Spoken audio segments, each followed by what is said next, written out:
welcome on behalf of the COVID-19 Africa Point Tech Association to this webinar on socio-economic response measures to the COVID-19 pandemic for African businesses and particularly SMEs. My name is Jowill Mihindou, and I'm a member of the COVID-19 Africa Point Tech Association. And within the framework of our series of webinars, Entrepreneurs versus Coronavirus, tonight I have the pleasure to host 3 guests. The first one will go in the alphabetical order, would be Aliou Diallo, founder and president of the Young Entrepreneur Association of the Gambia, and founder and project manager of the Startup Incubator of Gambia. So, from the Gambia. Thank you for being here. Thank you. Next, we have Collins Kimaro, co-founder and CEO of Obuntu Hub in Tanzania. Thank you for being here. Hi, everyone. Pleasure to be with you. Pleasure shared. And next, last but not least, Joshua Okpata, venture partner at MEST Africa, currently in Ghana. Thank you. Yeah, nice. Thanks for having me here. Thanks for having me. Pleasure shared. So, thank you for all taking part in this webinar, one of a long series, I hope, hosted by our association. And as a reminder for all of those of you that will be watching once this webinar will be published online, COVID-19 Africa is an association that brings together entrepreneurs, researchers, students, and professionals, all united in their will to fight against the socio-economic impacts of the coronavirus in Africa and a willingness to mobilize local resources to do so. To this end, we organize webinars bringing together personalities, African economic actors, to collect their solutions to enable African companies, and especially SMEs, to cope with the crisis. So tonight, we're going to discuss together with these 3 guests about their perception of the economic toll of the COVID-19 pandemic on African businesses and their ideas for a more robust response to their needs. But beforehand, a few words on the COVID-19 crisis itself. So the explosion of the COVID-19 outbreak that many feared a few months ago has so far not occurred. Official infection figures are still low compared to the rest of the world. And as of today, June 26, 2020, the CDC Africa reported in total for the whole continent 337,315 cases and 8,863 deaths on the continent. But beyond the health crisis, which, contrary to many predictions, seems to be relatively under control, it is the economic impact of the crisis which is likely to have long-term and extremely negative impacts on the continent and its development that brings us together here.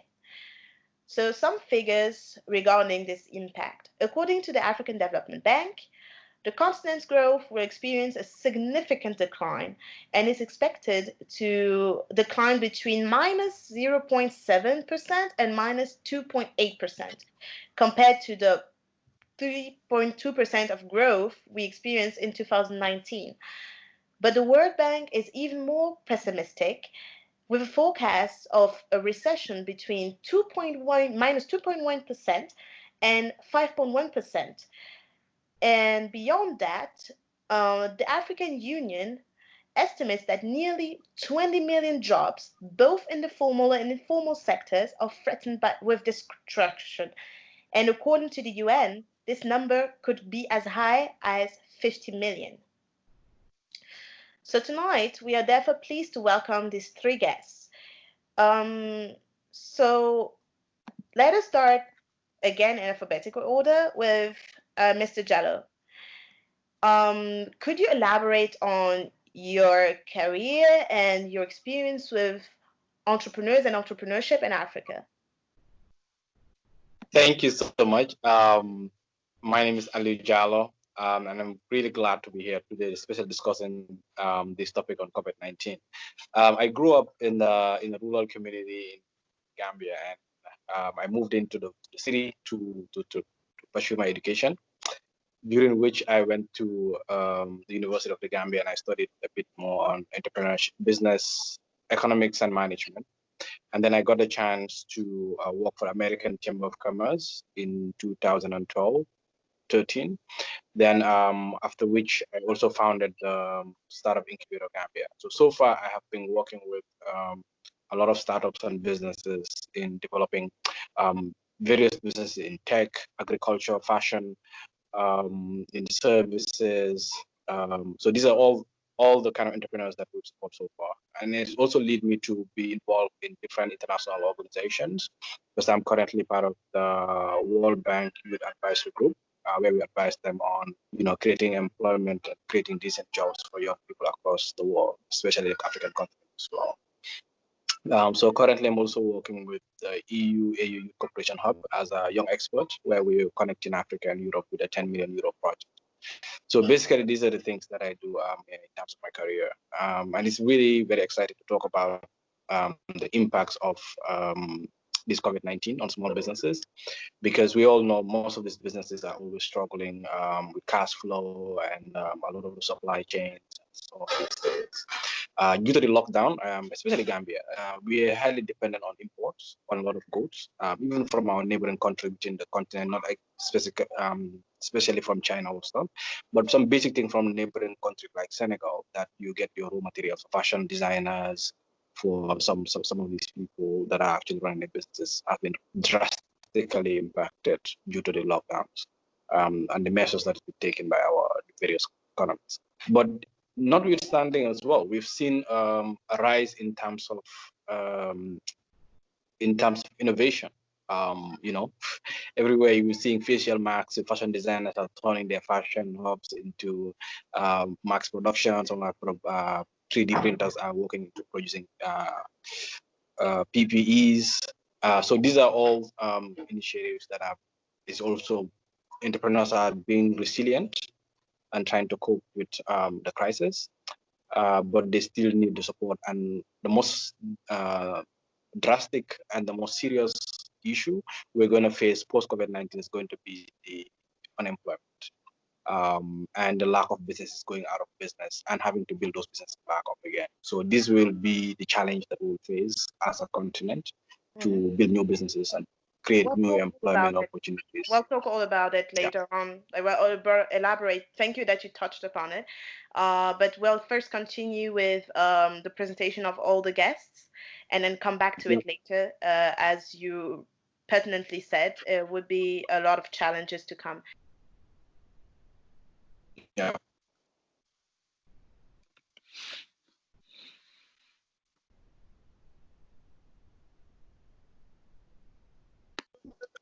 We can hear you. Your mouth is mute. Can you hear me? Your mouth is mute. Yes, Your mic. thank you. Thank you. So again, sorry.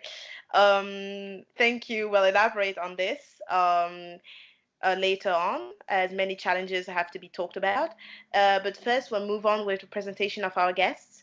So Mr. Kimaro, could you also elaborate on your experience with entrepreneurship in Africa? With pleasure, and Collins is totally fine. No need for Mr. Kimaro. So my name is Collins from Tanzania. I'm the current co-founder and CEO of Obuntu Hub, which is an innovation hub based in Arusha, Tanzania. We were looking to empower young entrepreneurs to really drive the socio-economic development in Tanzania. And how I got there, I did my bachelor's in economics in the University of Warwick in the UK, which drew me to the development space. But after some experiences, I was convinced about the potential of the private sector-led development model, like Afri-capitalism. So really driving growth and job creation through entrepreneurship. And so after this, I did my master's in management in HEC Paris, focusing on digital. And all these experiences led me to start Obuntu Hub, trying to empower our small young entrepreneurs to grow out of this micro-entrepreneurship stage and really scale their businesses, not only for themselves, but also to be able to create more jobs in Tanzania and beyond. I've also had the privilege of being part of the Mastercard Foundation Youth Think Tank when we were researching economic opportunities for young people. And here again, we saw the importance of entrepreneurship and the support that young entrepreneurs need to be able to generate sustainable livelihoods. And I'm also a Young African Leaders Initiative alumnus. Thank you, Collins. This was very short and concise. Then we move on to Mr. Okpata. Could you also, same question, elaborate on your experience with entrepreneurship in Africa? Yeah, thanks. Hopefully mine can be shorter. So I'm an engineer. Studied power machinery engineering, worked for a little bit in the US on projects, essentially around HVAC. Came back to Nigeria, started a company. The company grew from Lagos to Nairobi, then to Barcelona. Ran that company for 4 years. Resigned last year to try something else. And now I work with MEST Africa as a venture partner, so trying to support other startups as well through all the phases that I went through, raising money, bootstrapping, all that stuff. And yeah, I also advise in some capacity the World Bank, UNICEF, Mastercard Foundation, a bunch of people, essentially around startups and growth, and especially stuff they're doing right now with the COVID-19 pandemic we're facing. So yeah, that's Josh. I'm Nigerian, if I didn't say proudly. Thank you very much. So we will move to me talking less and letting us hear more from what the guests have to share with us regarding this COVID-19 pandemic and its socioeconomic toll on African businesses. So you all three are experiencing this crisis on a daily basis. So I would like to know, and that's why we come back to what you said first, Ali Jallo, briefly on how you feel about the crisis itself and its economic impact on the economies where you live, where you work, maybe also in your sector. Also regarding, let's say, given the size of the companies themselves, so maybe you do not have experience on how this specifically affects SMEs or this specifically affects larger businesses. So if you could, like, one after another, share your views again on this. So, Mr. Jallo? All right, thank you. I think when it comes to the COVID-19 targeting small businesses, it disrupted a lot of things. First, let's look at in the agricultural sector, where we have a lot of vegetable women actually involved in agricultural processing. We saw a huge disruption in the supply chain because of the time that we got this thing hitting, the COVID-19. We saw a lot of what is it called again? We saw a lot of young people coming up with different businesses, and they actually coming up with producing the agricultural produce. But as a result, a lot of the people don't have access to the markets because of the lockdown. And as a result, most of their vegetable products perish, and they needed to actually, produce. There was no storage facilities. There's no processing centers that will actually help them process and package these things, at least for the longer term.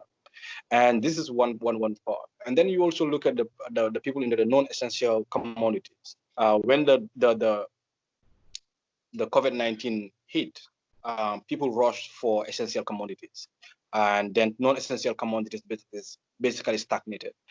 Nothing happened. People were not buying clothes, were not buying other non-essential commodities, but actually buying food and things that are really important. And we see a lot of hoarding of foods and coming up with different areas, different things. We have also seen people let's say also in the tech sector. In the tech sector, we've seen a whole new level, which is the exciting part for the tech, because of people went online, businesses, government, institutions. So the demand becomes even more than they can actually handle and deliver. And it becomes also a lot of challenge in terms of the infrastructures were not available to accommodate such kind of volume of this in the various platforms and stuff, leading to some platform crashing, some platform trying to figure things out. But also, we have seen the rise of Zoom and other tech around the world as well, where people are using and monetizing as well really quickly. So these are just 3 examples I just wanted to mention in terms of how specifically these things has affected them. And in terms of the service sector, we have seen the rise of delivery services as a new opportunity for market growth. We have one of our delivery companies, Dex. The business really took off due to the COVID-19. But prior to the COVID-19, he was struggling to come up. But the business took off because of COVID-19. People locked down at home, they want food, and they actually applying sanitary measures. They drive their bicycles and pick up from this restaurant, delivering it. So it becomes really an opportunity to, at some extent, in terms of entrepreneurship, but it also comes in as a challenge. But the challenge still remains. It has disrupted the normal way of doing business, and I don't think that will change ever again. In terms of I'm optimistic that this will be over, but people are more going to adapt to new technologies. Technology and all these other services will really adapt to changing the business climate across the continent. In terms of job creation, that's where you also have another big shift. So we've seen a lot of people, small businesses, either close down or actually lay off some of their employees. And during this time becomes a crisis. Your employees need financing, and then they also need money to survive. But also these are people that, at the beginning of your startup, you're all excited, building a dream, the passion is there, you're leading them. And boom, there's a challenge, a huge challenge like this, and then you have to let them go. It's really, really, really, very, very hard for some of these startups founders to let go of their employees, but because they have to do that to survive and keep their businesses running afloat. So these were some of the initial thoughts I have. I just thought, let me allow everyone else to contribute, and then we can take it from there. Thank you very much. So Josh, could you also share your thoughts on how this crisis impacted the businesses you're maybe dealing with, also in terms of the countries you work in, since you have a large experience in West Africa in general. So could you share this with us, please? Yeah, sure. So maybe for a bit of context, I will give a 30-second background around what MEST does. So MEST Africa trains entrepreneurs from across Africa every year for a year-long training program. At the end of the program, they form teams, which eventually become companies and pitch for funding. And then we invest, 100,000, sometimes above, in each of those companies. So we have 60 plus portfolio companies across 5 African markets: Lagos, Nairobi, Accra, Abidjan, Cape Town. And so we have to continually support this company. So, with the outbreak of the pandemic, most of the companies, except very few who are classified as essential workers, had to stay back home, which meant, of course, for a majority of them, huge reductions in revenue, right? Some people had to consider making tough decisions, for example, laying off staff.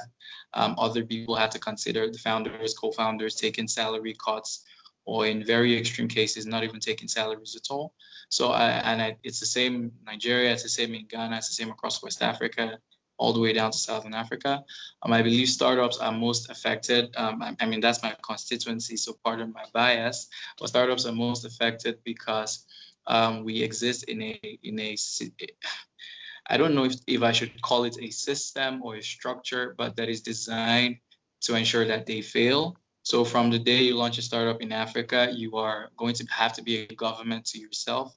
You're going to have to provide infrastructure. If you're in Nigeria, Lagos in particular, you'd have to provide the power, the water, the security.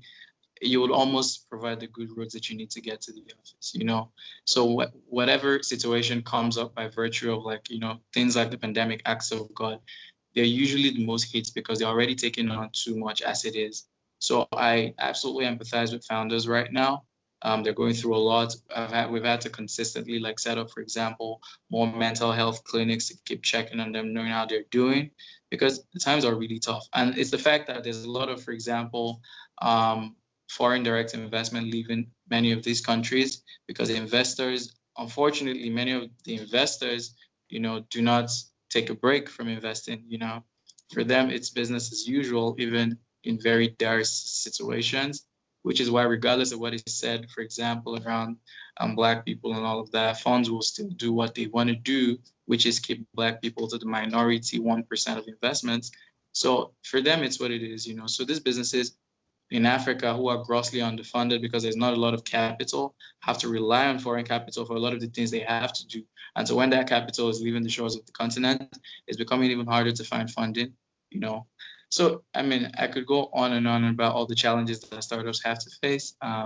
But ultimately, I think we're trying to learn to adapt to the situation because that's what you got to do as an entrepreneur, innovate or literally die. So, yeah.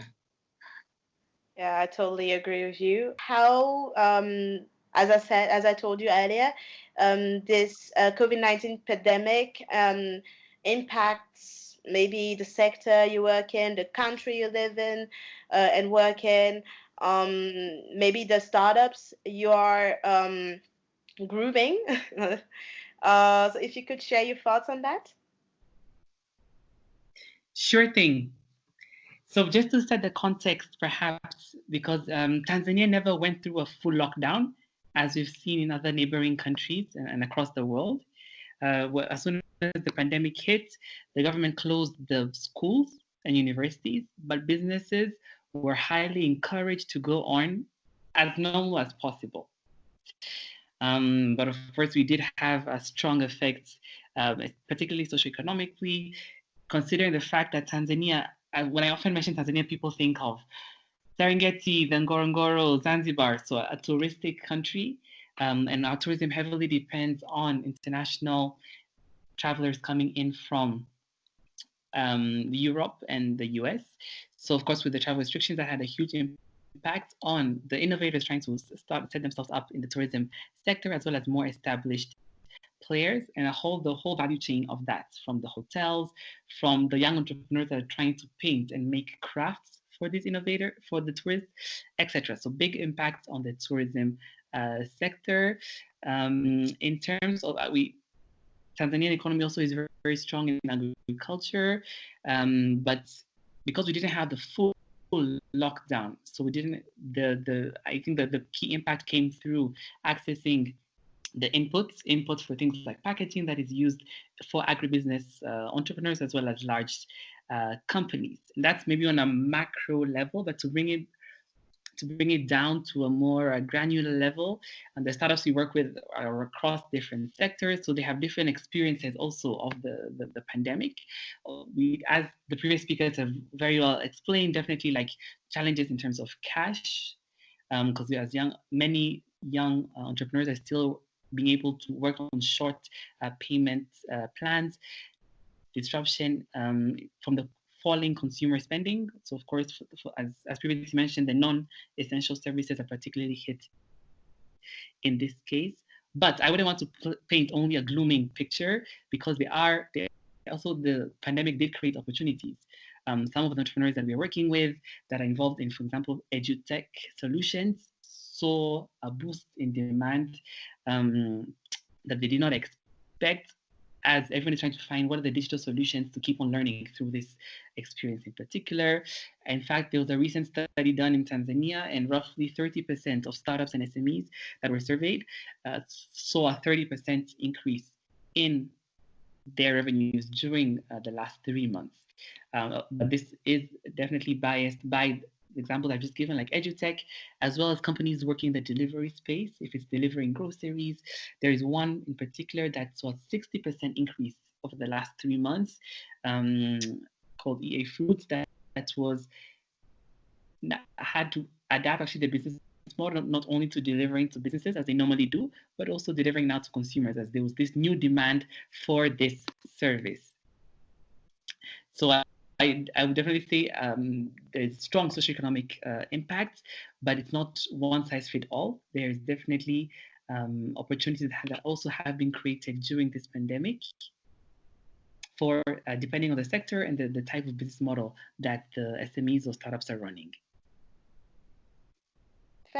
Thank you very much for this insight of yours. So we can then, this is a perfect transition to our second part, which is dedicated to discussing about measures that could need to be implemented according to following your experience and what you see on the ground on a daily basis to better assist African businesses, and the most valuable of which are usually startups and SMEs in general. So because I want to give as much room as possible to our guests for them to share the most relevant elements on what to focus on to assist the SMEs.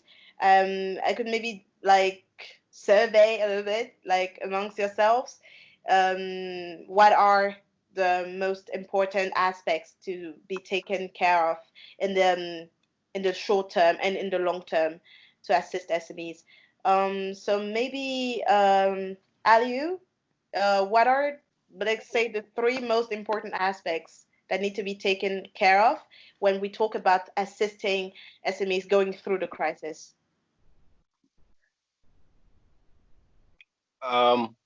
Yeah, I think first of all, the first part is usually finances, cash flow, because of the low cash flow of most of the businesses as well. Is to really help them with boosting their cash flows to just weather the storm for a little bit. But I think in the long term, what will also be interesting is to see in the ecosystem how the various entrepreneurship ecosystems will play a role in actually helping these startups. When you look at, let's say, business support organization, hubs, and other initiatives that actually help mentor and guide and push these entrepreneurs, will be very crucial post or during the COVID-19, because they will need that guidance to be able to know, because this is the new territory that they're all trying to navigate on, and nobody's an expert to it. And this is where they can have their, a shared learning experience among themselves, or this is how I coped myself, and this is how we can go on. And I think the third one would be in terms of a lot of infrastructure. Especially when it comes to technology part, this is where there's a huge need for infrastructural boost in the various startups to be able to have access to the infrastructures needed to boost their tech initiatives and scale it up. So these, I think, are the three things that will be really essential in both the short term and the long term for startups. Sorry. Thank you, Aliu. This makes a perfect transition to Josh, since you have an engineering background talking about infrastructure. What do you think are, let's say, three most important aspects when it comes to you, according to you, when it comes to assisting African SMEs to weather this crisis and see a future beyond that? Yeah, you said infrastructure and then veered right off into social issues. Okay. I was expecting some, like hardcore. I was gonna start saying power supply and roads and stuff. But okay. So essentially for startups, I think that to start with, let's talk about the taxation regime, right? So the taxes that are expected for a number of, I know this because firsthand I had to pay ridiculous taxes in Lagos. It's silly, it's stupid. I'm sorry, I'm using strong words, but it makes no sense. So these are things, and these taxes are, I'm going to tell you what should be a joke, but it's actually real. So the chairman of whatever body is responsible for taxing, companies in a country, like FIRS, and I think, in the US, whatever, it's also FIRS in Nigeria. And the chairman wrote a letter to businesses saying, in this time, we're also going through issues. That's the tax authorities are also going through issues. So would expect, if you can, pay your taxes earlier than usual. So instead of paying, say, at the end of the month, why don't you backdate your taxes? I'm like, are you joking? Shouldn't I be getting a tax break? So it's supposed to be a joke, but it's a real thing. You can look that up, you know. So it's hilarious, but at the same time it's sad because it makes no sense, you know. But then still in the line of finance, but in a different dimension, I think now is the time to actually invest in companies. Like he mentioned, Collins, he talked about the opportunities that have been created as well. Of course, it's not all, you know, doom. There's been opportunities created, but a lot of these opportunities right now require, you know, some push to get it going. The ed tech you talked about, for example, or maybe delivery startups, a lot of them, you know, have to deal with distribution, last mile deliveries, and these people need to go extreme lengths. And now it's more tasking because you have to serve more people on the same, you know, limited infrastructure that you have. So now's a good time to invest in these startups, and also now's a good time to give them business. So it's not just in talking, it's in walking the talk. So that person who's doing like, you know, a software as a service that you had a big alternative to, now you're working from home, why don't you try out his product? You know, as far as it offers value as well, try out, you know, alternatives you can relate to that are small businesses. I see more people, especially with trends on social media, have started to buy, you know, smaller businesses selling makeup or whatever it is they're selling. The same can apply to tech enabled small businesses as well. Finally, I think in terms of support for many of these people, startups, entrepreneurs, that is, they do require ecosystem style support, you know, because everybody's going through these things for the first time. Nobody has that much experience with these things, you know. And then the last time I knew there was this much of a pandemic was in the 30s. And I don't think anybody who's kicking right now was kicking then as well. So we do need each other in these times. So we want to be a very valuable support system to entrepreneurs, because at this time you have people sitting down to really think our revenues have dropped by 70%, but we still make the payroll. How do we do that? You know, I'm not saying MEST, I'm just giving an example. Yeah, so from the MEST perspective, what we've tried to do is, like I mentioned earlier, we've, apart from including additional like mental health classes and just essentially promoting more of a support system, weekly calls and all of that, we've made sure all of our tranches, we kept this bus into schedule, for example, because staying in schedule has meant these people have more money to keep going about their business. And we're not making excuses. So if more people can stand up, because small businesses, what we don't realize, are the fabric of the entire sub-Saharan Africa. Small businesses employ more people than any other subset in Africa, apart from government, which is still a joke in some sense, but you get what I'm trying to say. So I think we need to stand, apart from all of the fancy talk, and just really stand with these people. Thank you, Josh, for this very thoughtful insight. So, Collins, would you also talk about your, let's say, most important 3 aspects to talk about when we come to, let's say, help African SMEs through the crisis? I'll maybe divide the 3 top recommendations into 2 categories. The first being the short-term solutions. So what do we need to do right now to really help these startups and SMEs to survive? Then thinking more long-term in terms of building resilience, because yes, the coronavirus pandemic was one crisis, but problems and challenges arise all the time. It could be political, it could be other disruptions. And so we have to think more long-term, I think, how we can build the resilience and the capacity of these startups and SMEs to react. So in terms of the one key factor that's already been mentioned in terms of helping the startups and SMEs at the moment now is the issue of liquidity, because we know that cash is king, especially when you don't have a lot of it. And so it's already been mentioned, the idea of the tax breaks, but also taking this further into postponing loan payments and, if possible, just debt relief, because we need to provide these startups and SMEs with enough cash to run their operations so that they can keep paying the salaries and the wages of the people, so we don't have a huge unemployment crisis, which will be much more expensive in the coming months. So definitely looking at how can we provide more liquidity, with delayed loan payments being one solution for this. Then in terms of thinking more long-term and building resilience, as previously mentioned by the other speakers, that yes, small businesses are the majority in terms of the African economy, I think globally, but we have the particularity that our small businesses are mostly in the informal economy. So Africa, the majority of our people are employed in the informal economy, and thus I think we need to look at how can we build safety nets, social, around the informal economy, because I think the big challenge when Corona was coming to Africa, we cannot lock down, for example, in Tanzania, because we were thinking, okay, how will the people that are earning on a day-to-day based business, how will they survive? So that's because we the social safety net for this large majority of our economies. So we need to be looking at things like healthcare insurance, as unemployment benefits, pensions for the safety net. And I know it's not an easy challenge to do, but definitely I think this is the time for collectively with our governments to think of what innovative way can we do to provide those kind of social benefits to the informal economy that may not be registered as you have in other countries or continents. And the second thing I would highlight is in terms of digital. It's was previously mentioned like infrastructure. So definitely, like, yes, we need more like telecommunication companies to invest in providing access to mobile internet, etc. But also in terms of a skills aspect, because we have already good solutions on the continent.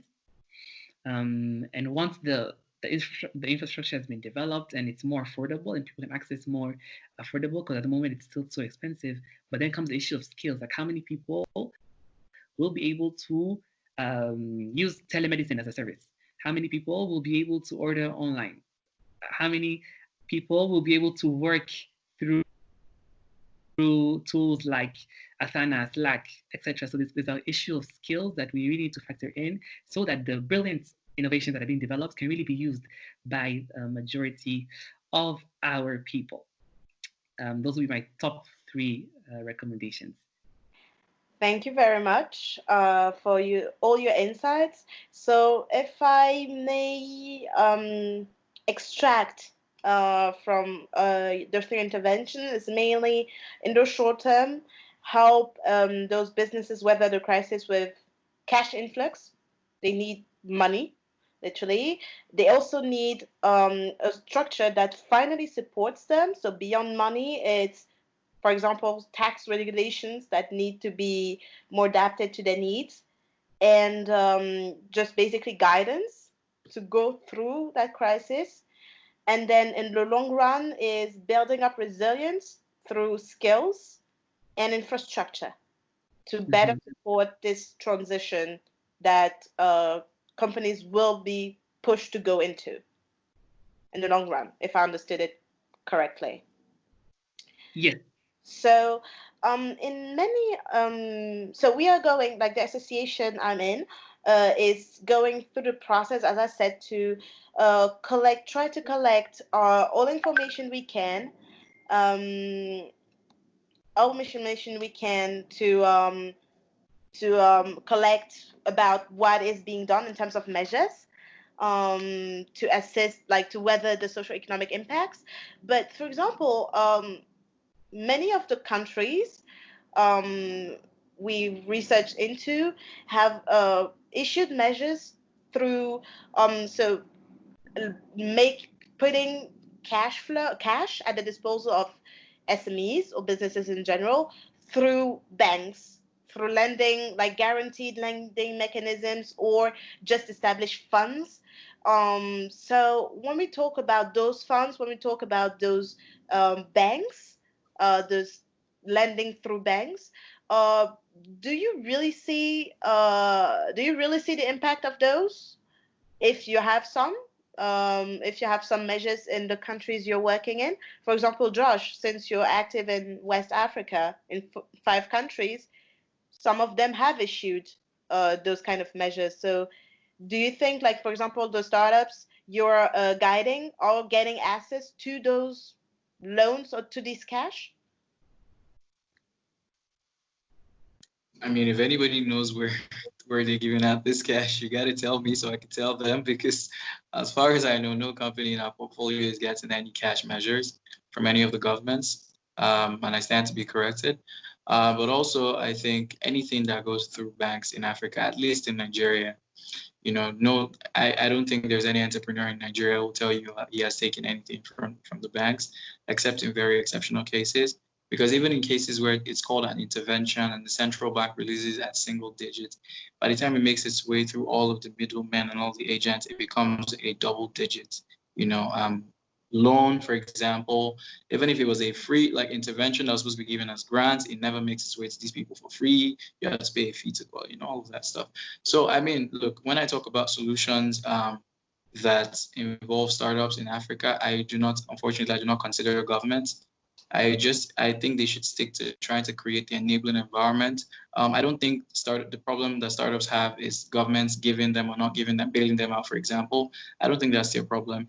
They're not saying give us money in any form. At least most of them, they're saying create the environment for us to thrive. It is to basic startups in many of these West African countries. You know how difficult, you know how much you have to invest. They will tell you if you're coming from here or there, you have to bring $200,000. How am I starting a business? Where would I get $200,000 from? To set up company. I'm not going to mention country names, but I mean, where am I supposed to get that type of money from? So it makes no sense. It's everything the government does, mostly in regards to finance. It's lip service, and I just stay away from it. Where I want to see the government do more is not in bailouts or loans or any kind of tax they want to give it. It's in creating the infrastructure. So, for example, what is broadband access in Africa? What is it like? I don't know what the stats say today, but I'm pretty certain that the last time I checked, it was under 60%. And we're talking about an entire continent of arguably, maybe over 1 billion people, depending on how fast Nigeria grows these days. So I think these are things to consider. Why is broadband not a fundamental human right on the continent? Why? Why don't we deserve broadband the same way we deserve, water and everything else? Because essentially where the world is today, you literally need the internet to get by. If you're stuck without your phone in any city, I've experienced it. I've been trapped in, I don't know where that was, I think Madrid. Well, I've been trapped so many times, but I remember one of them had to be without my phone. And then I realized at that moment that without my phone, without internet, I was cut off from the world. So why would internet not be, something that even the poorest of the poor can have access to?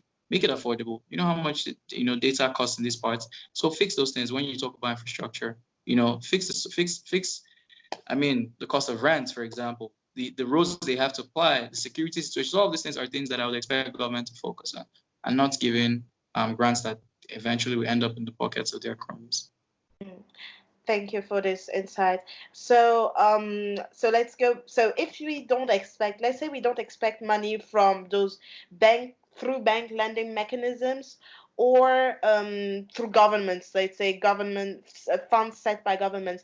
So I asked the question to Collins and Aliu, where do we get that money for businesses? Because they still need that money. So where could they get that from?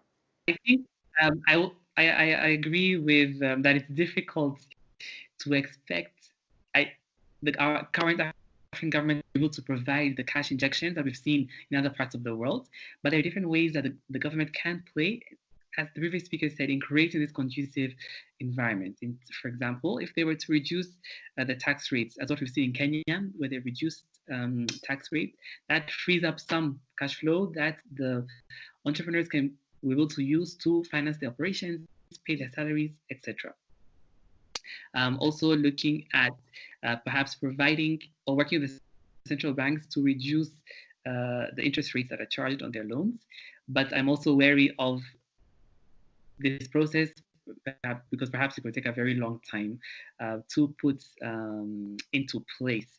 And so I really think the key of a startup and SME is getting their money from their customers. So creating this conducive environment that their customers can continue earning their money as normal and be able to spend on the services from these startups or SMEs will be the sustainable solution to go. Thank you, Collins. But then, Ali, I would like to have your insight on, so if they're supposed to get their money from the customers, those customers, most of whom have seen their revenues being reduced due to the lockdown and so far and so forth, and all the measures that have been put in place.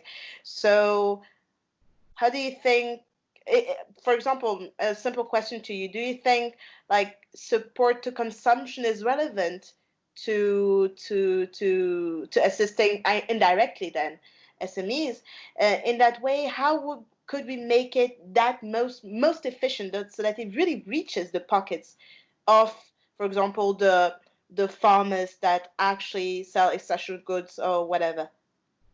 Yeah, I think in the Gambia we've seen like food aids that have been actually being put into to help some households and other families. But I think what is important was to, in terms of the procurement process of the government, do business with us than just giving us charity. I think if they actually do business, basically procuring these goods and materials from the small businesses locally, that will really help in terms of helping them push themselves. I think most people go into business not because they're expecting to receive charity, but we're expecting you to buy from them. So if the governments that have the cash and are able to give these food banks and support, if they can actually give buy from these small businesses, it will really go a long way in actually giving them that cash flow to weather the storm.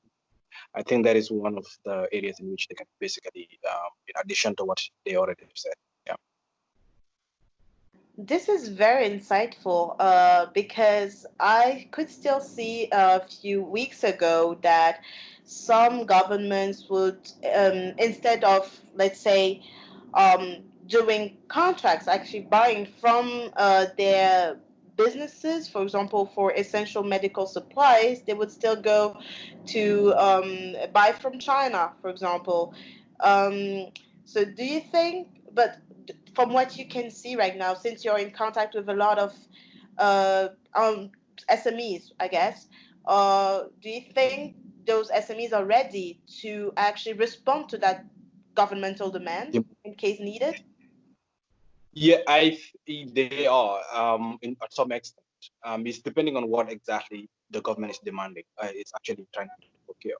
Let's say if you want face masks, you don't need to get those face masks probably from somewhere else, but you can actually train. The local startups are actually trying to come up.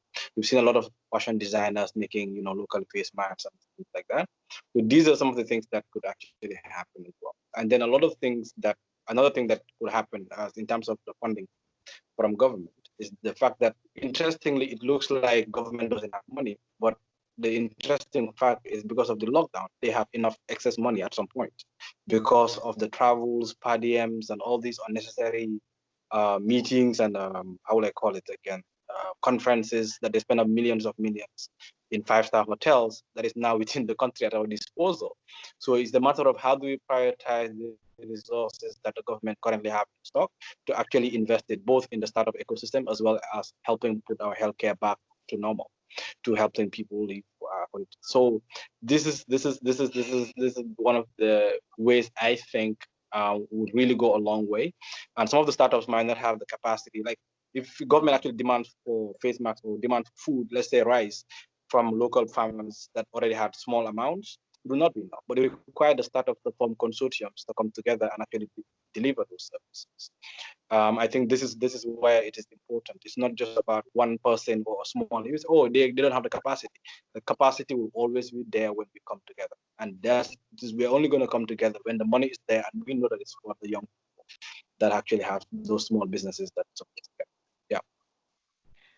Thank you for this insight. So let's say, so short term, money problems are solved, but these SMEs still need guidance, as you all three said, to actually weather the crisis. It goes beyond money, actually. So what, in your opinion, could actually governments do to actually um, guide those SMEs effectively, um, in order to make them more resilient and actually weather the crisis successfully? Josh, what do you think about this?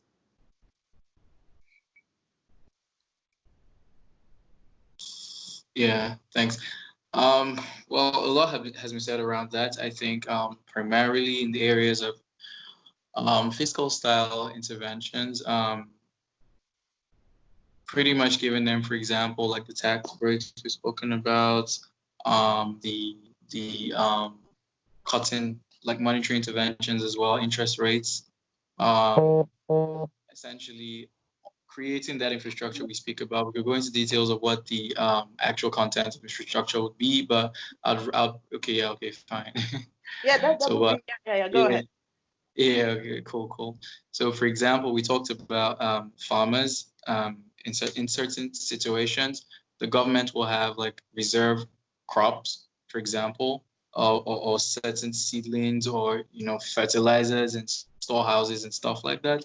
These are things. I mean, this is the time for the government, to bring out some of these things, give farmers fertilizers, let them have access to these things that they can no longer import, for example. Let them have access to stuff like this, to tools, mechanization tools. In Nigeria, there's a center for agricultural mechanization, and there's a bunch of other places where they have tractors that are just lying there, and the government owns them. These are the periods where you need to deploy stuff like this. It makes production easier. Nobody's importing tractors now. Nobody's importing fertilizers now, but these things are very critical for the growth of our businesses. Also, government, instead of buying, when you want to buy face masks, don't import, buy from like local producers. You see, the government is importing all sorts of things. Even now, I looked at the list of exempt, like people who have exemptions to import, to bring in stuff.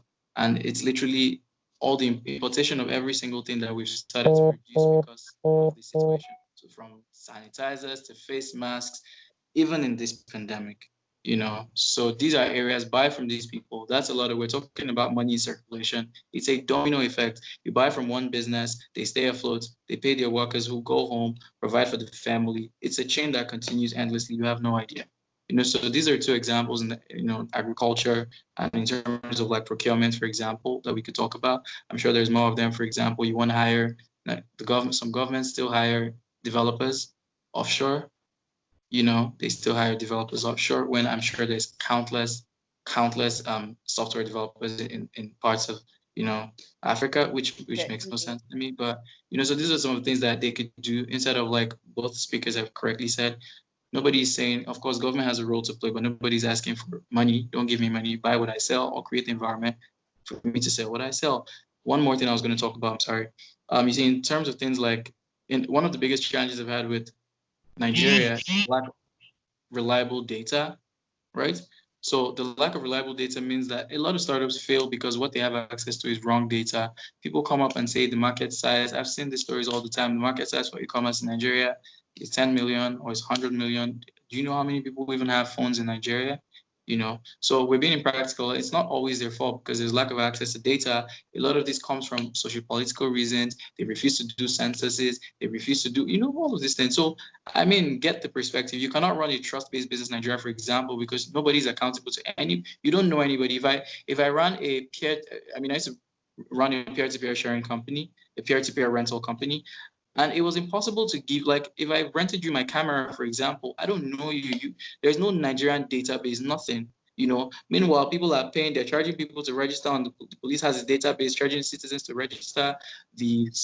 Whoever is responsible for issuing vehicle licenses is charging people to register on their own end. Immigration has theirs, customs. Why don't you unify all these things so that when I put my fingerprints, wherever it is, coupled with the BV and all of that stuff, I know who it is. That way, more businesses will come into Nigeria because they know that you can hold everybody accountable.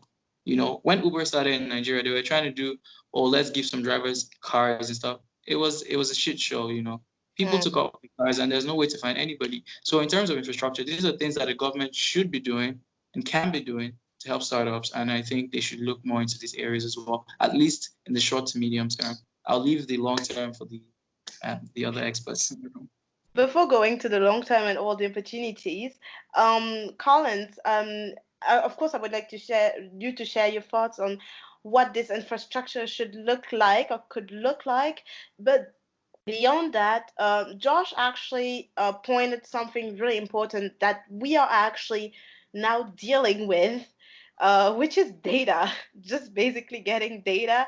Even for our association, getting data on SMEs and how they operate and how many are there out there, and just basic data is difficult to find, very difficult to find. So beyond that infrastructure, like the infrastructure, how you would see it fit, I would like you, because you're also working with also a lot of tech startups, I guess, maybe how those could potentially help us create that, like close that data gap in the long run.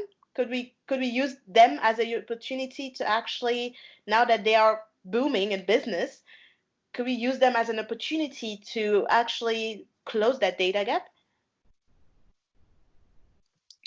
Yes, definitely. I think there's a big problem of data, as you correctly, which affected the short-term reaction to COVID.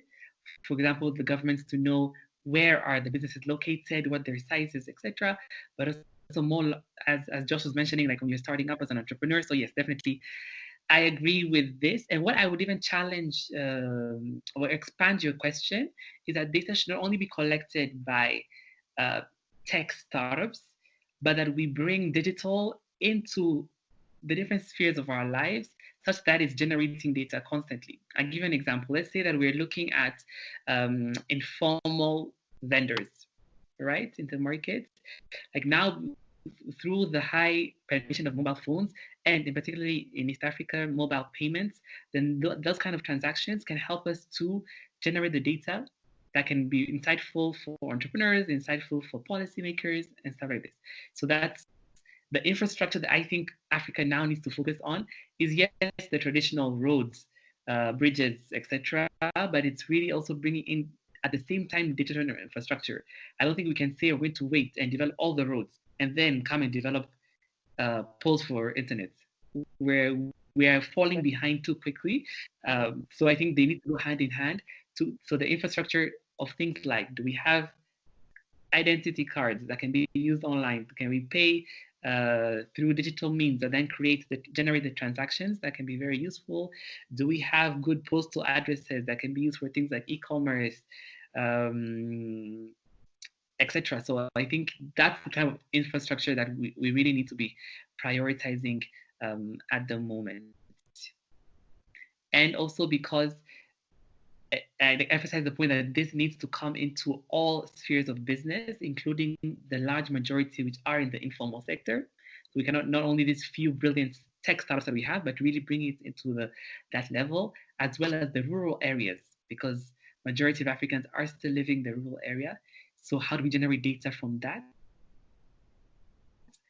Digital payments, etc., can be a good way to do that. Thank you. This is very insightful. But I didn't. Maybe you talked about this like very quickly, but shouldn't this infrastructure and this ecosystem also include the principle of promoting buying local?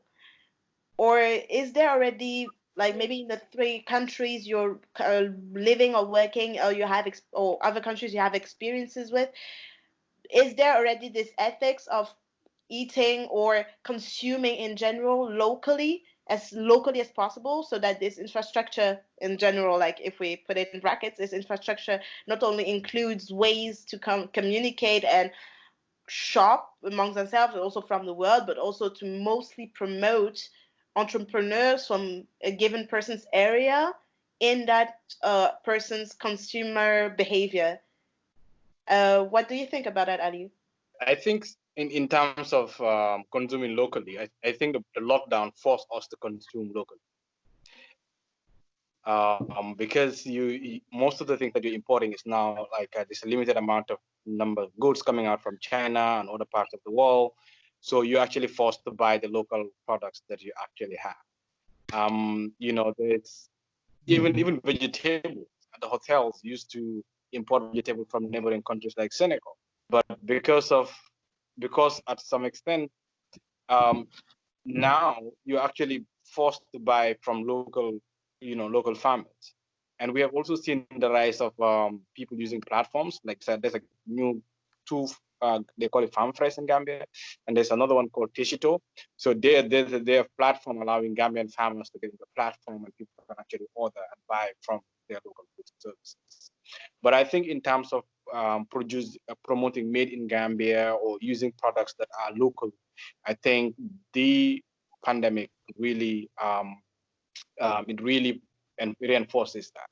It allows people to actually buy and local products and goods, especially when it comes to food items, when it comes to things that are locally made as well, because there's a limited amount of goods that are actually coming into the country due to the lockdown, and it's actually forcing. And let's look at it also on another part that we're actually consuming local, which is in poultry sector.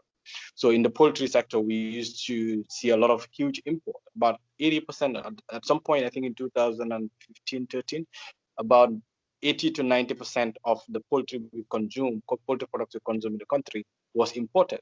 But now this is drastically reduced because of local, farmers. And this is showing the fact that people are even trusting the local eggs and poultry products more so than the ones that has been imported. And this is the trend that is actually happening. And I think post-pandemic, it has to be encouraged even more in terms of infrastructure and all these things.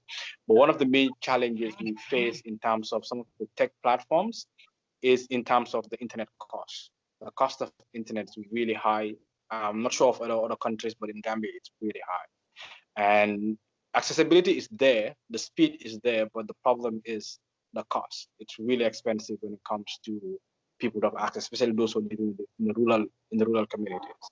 So I think if that infrastructural element is the cost is brought down a little bit, and then there's more infrastructure capacity built, this will really encourage a lot of local consuming locally, as well as to also export our local produce that we have. Yeah, thank you for this insight.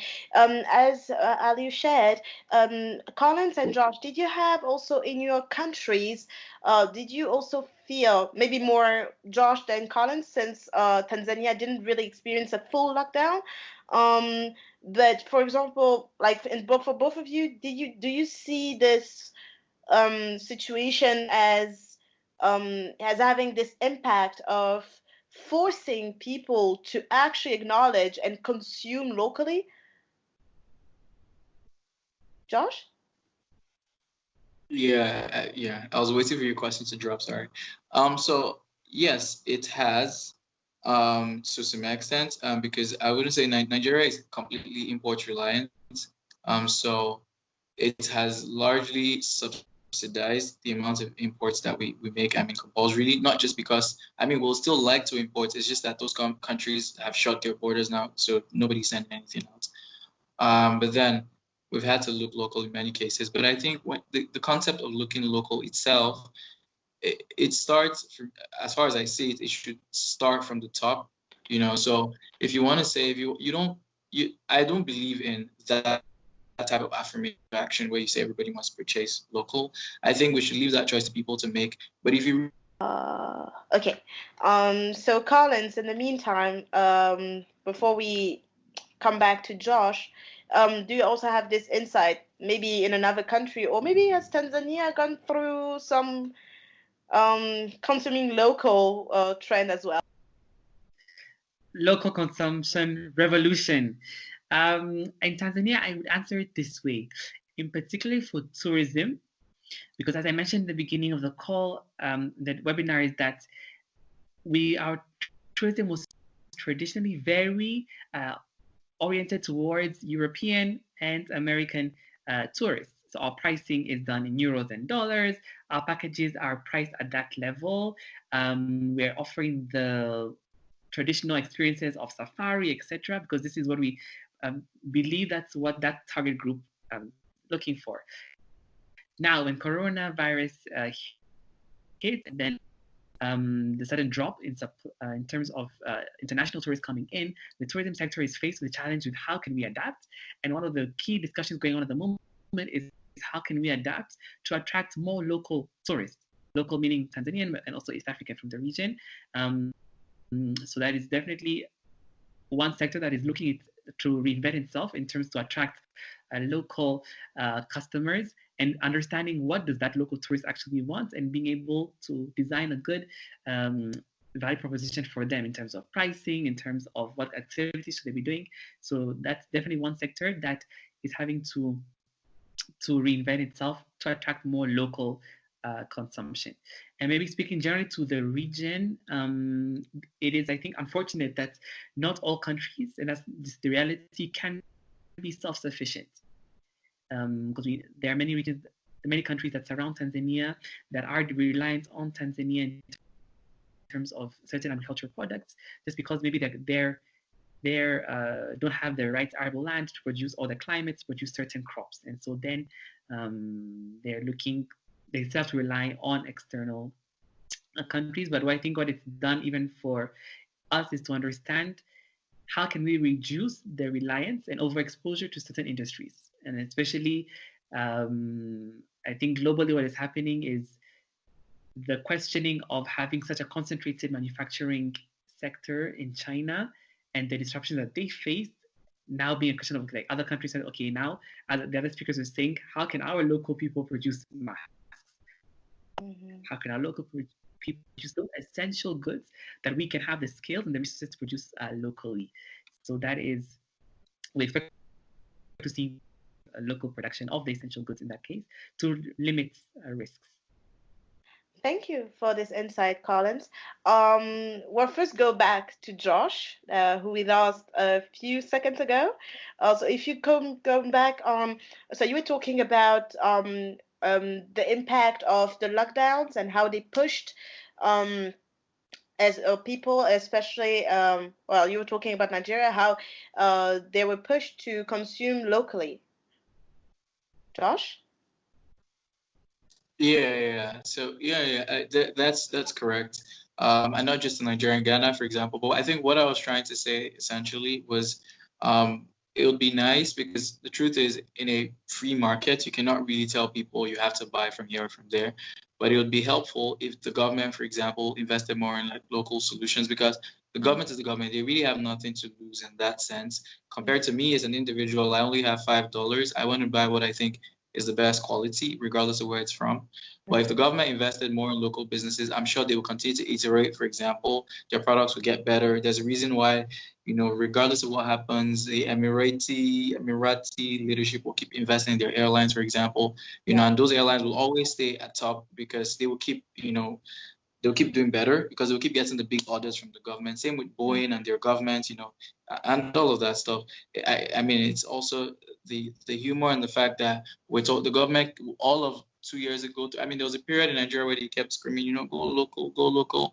But while they were screaming that, it was impossible till today to even get the government themselves to use our Nigerian TLDs, which is like top level domains. So which is the same way you have .gov, you have .uk, was supposed to be .ng. To get government agencies to use .ng was a problem. So you would still see government ministries and all that sending you emails from Yahoo, from Gmail, as basic as that. And it was like a 3-4 year campaign. And these are the same people who are telling you, buy local. So why would I spend my money buying local when the government, which technically does not have any money of its own, cannot buy local? Very, very true. Coming back to what Colin said about, talking about the impact of the crisis on the tourism industry, which is projected to be one of the most impacted industries on the African continent, and how it has to reinvent itself to actually stay afloat. So beyond the tourism industry, maybe the sectors you interacted with or you are working in directly, how do you feel like they can actually reinvent themselves to actually adapt? Or how do you see already, what do you observe as reinventing themselves? For example, for agriculture, beyond tourism, education, like fashion, whatever.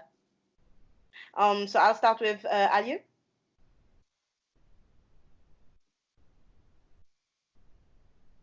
Yeah, I think in terms of reinventing themselves is the tourism industry is hardly hit, especially in Gambia. And one of the ways in which they can reinvent themselves is looking at community tourism when they're coming back to when they're reopening. And I think this pandemic also gives them a time to really look at areas in which they didn't particularly didn't have time to think about, to really try to innovate along those lines. So this, I think, is one area. And in terms of the fashion industry, yes, there's a lot of change, but right after this, there will be also, high demand for some of these products that people are not actually buying because, there will be shift. So the issue is going to be at the same time will be capacity.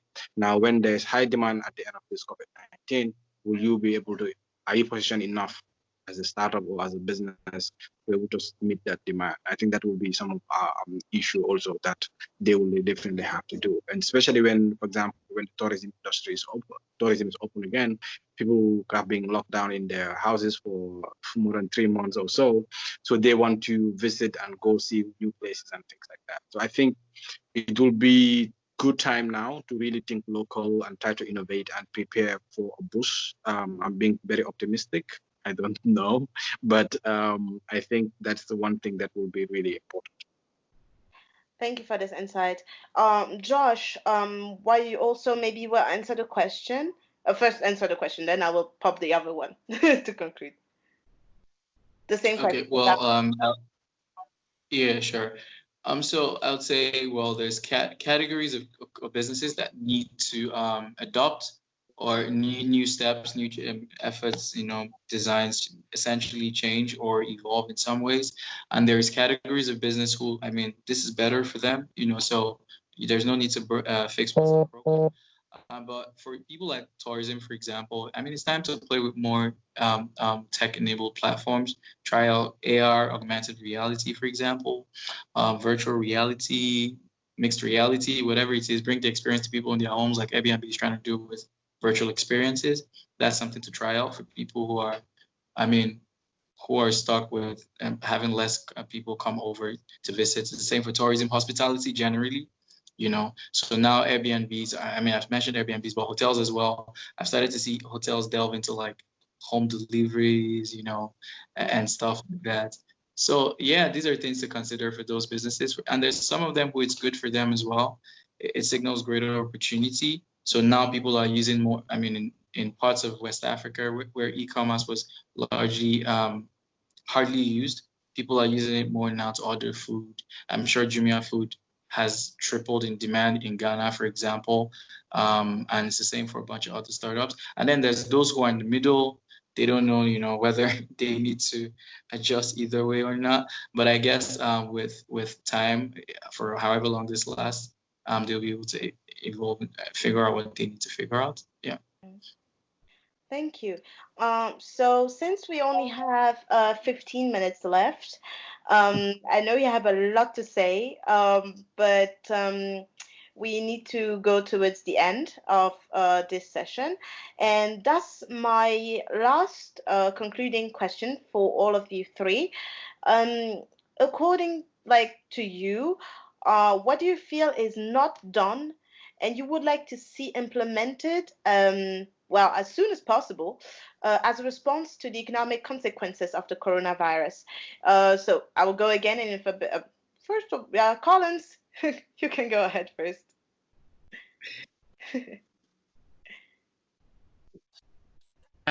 So what I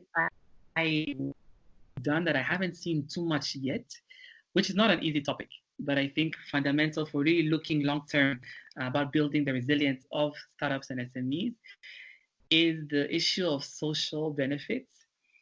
Because even if we're able to help these in the short term, these startups to recover, I believe if we don't have social benefits that can build the capacity of these entrepreneurs, the next crisis that comes along, we're going to have the same webinar for the next crisis. So I think we look at social benefits and how can we provide things like unemployment benefits, healthcare protection, etc., for the informal economy, which is where the majority of our SMEs are in. I think this is not an simple solution, but I think definitely something that needs to be tackled, and governments, I think, can work with innovators. We've seen how across Africa, we've leapfrogged a lot of things. So I don't think we should expect to go through the same route of developing social benefits other regions have developed. Perhaps ours are going to become much more through using things like mobile technology to be able to distribute the payments, etc. We can have an innovative approach to that, but really I think the issue of providing social benefits to the informal sector, which is where the majority of people are, is key in terms of building resilience. Thank you. Thank you. Thank you very much. So, Aliu, what is the measure you would like to see, the one or the measures you would like to see implemented, maybe as soon as possible in response to the economic effects of the coronavirus for African companies? I think, when it comes to businesses, I think it will be the business environment. I think in terms of taxations, it will be something that can be done quickly and easily. I know government always have a debate that we are a tax-based economy, we're depending on taxes and stuff like that. But if we create the employment and the jobs, those jobs will actually be taxed in the future and they can actually create the employment as well. So I think this is something that has not been done in Gambia. I'm not sure of other countries, but there have been talk about reducing it, giving them a break, and there's a debate about whether they should give it or not. So I think this is something that will really help a long way in supporting businesses to recover. And I think also in terms of building resilience, I think what will be important is to build the capacity of government institutions that are actually supporting SMEs like ministries of trades and others to be able to put in place measures that will protect local small businesses, to be able to innovate and grow and create that environment so that after, God forbid, but any other crisis happens again, they can actually be able to navigate across the process, especially when it comes to technology. Because it was sad that, at some point, some government and some people are going online, but certain institutions like universities, schools are closed down because there's no digital education. They're trying to use radios and others, you question the effectiveness and all this. And the world has moved so fast, and I think we need to move along. Thank you. Thank you. Very insightful. And then Josh, we're just saying questions. What are the measures that you would like to see implemented as soon as possible, if you like, as a response for the economic consequences that the coronavirus has on African businesses? Yeah, thanks. That's a good question. I think for me, I'm going to tie two things into one. I would say ease of doing business and essentially promoting free trade across Africa. You see, the reason a lot of our startups are not sustainable and do not compete globally is because of the scale the startups that open up in Europe or in America have. By default, when you start a business in the US or in Europe, you already have you usually have way more potential customers, even if the population is much less, because technology adoption is much higher. There's broadband, there's greater buying power because of the per capita and all of that stuff, income. So you're already at a disadvantage starting business in Africa.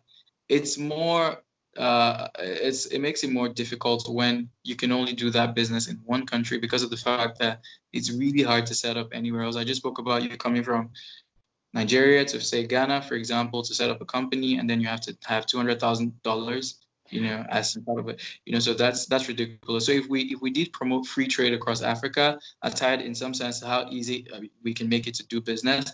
I think a lot of African startups, companies, small businesses can not only be set up, but set up with scale in mind. So that way, when you're selling a particular product, you only need to have a platform where you can sell that. And because it's easy to send, goods across from one part of Africa to another, because there's trade treaties or whatever it is that work for all countries, and there's free trade across the continent. It's easier for you to stay in Nigeria and sell to an entire market in South Africa or wherever else, which is not the case right now. If I wanted to fly from Lagos to Ivory Coast, which is Abidjan, I've never been, but I know it cannot be more than 2 hours flying.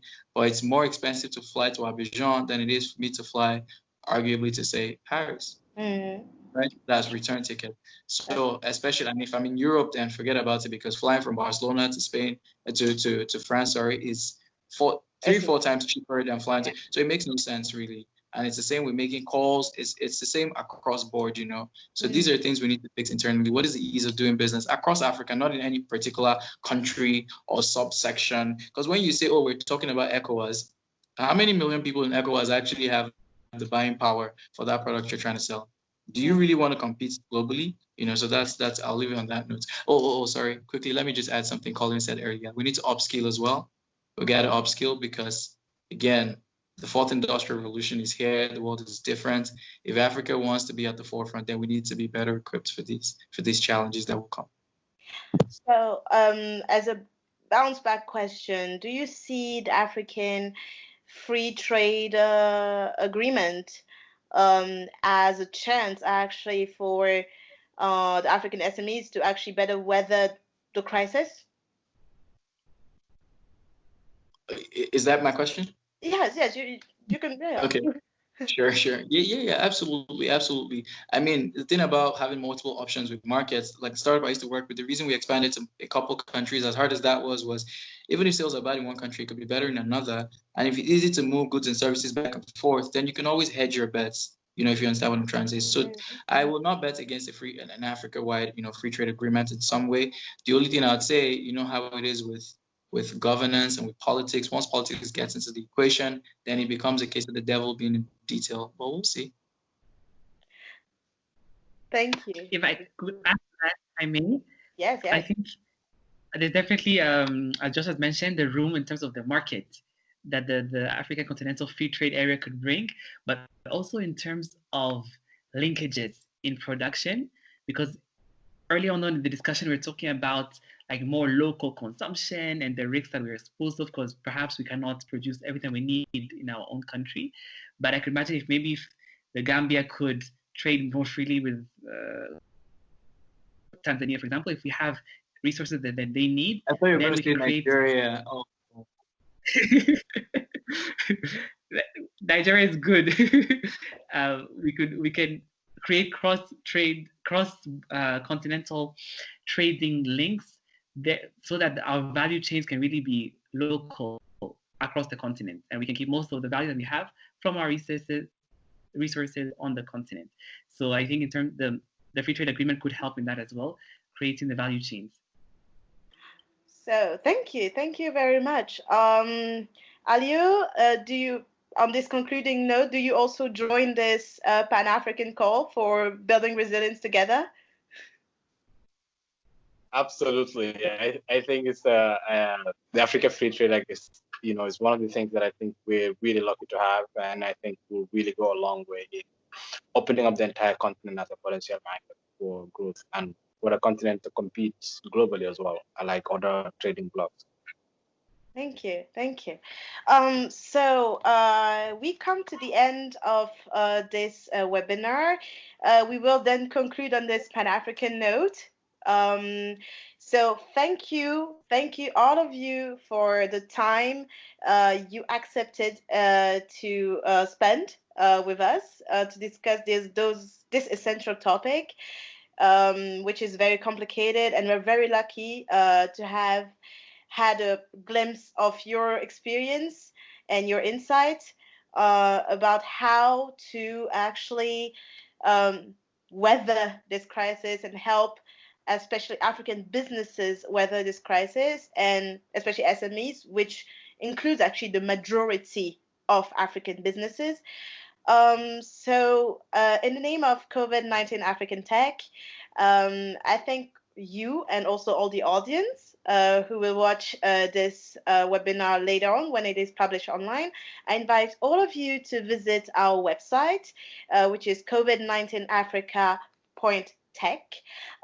We put at the disposal of all African economic actors a lot of tools that are in the building, but have the aim in the long run to actually assist African SMEs, but also assist maybe the African leadership that needs maybe more insight and just more data to actually make accurate decisions and put accurate measures in place. And I hope that those webinars, as this one, which was very insightful, will help them to actually see through and make more relevant, even more relevant measures, put even more relevant measures in place. With this, I will wish you a good evening and thank you.